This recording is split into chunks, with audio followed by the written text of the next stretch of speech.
দেখুন, সাংবাদিকতার পরিভাষায় যাকে হার্ড নিউজ বলে, আজ সেই দিয়ে শুরু করি। আগামী রবি, সোম, মঙ্গলের মধ্যে যে কোনো দিন এ রাজ্যে ভোটের দিনক্ষণ ঘোষণা হয়ে যাবে। 2 বা 3 দফায় নির্বাচন হতে চলেছে এ রাজ্যে। ক্ষমতার অলিন্দে জল্পনা আগামী সোমবার মানে 16ই মার্চ বেলা 11টার সময় 5 রাজ্যে ভোট ঘোষণা করতে পারে নির্বাচন কমিশন। অনেকে আরও স্পেসিফিক্যালি বলছেন 23শে এপ্রিল এবং 30শে এপ্রিল 2 দফায় পশ্চিমবঙ্গে ভোট হতে চলেছে।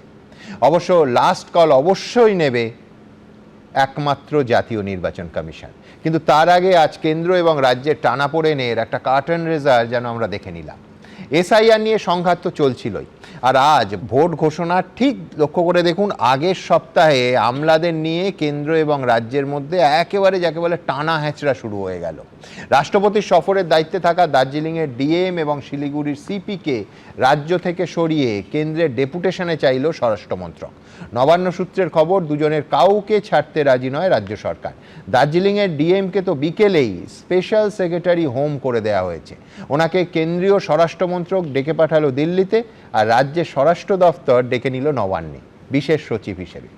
আমার প্রথম বক্তা ডক্টর নজরুল ইসলামের কাছে আমার প্রশ্ন থাকবে, এক্ষেত্রে রাজ্য ছাড়তে না চাইলে কেন্দ্রের কি কিছু করণীয় আছে? আইন কি বলে নজরুলদা?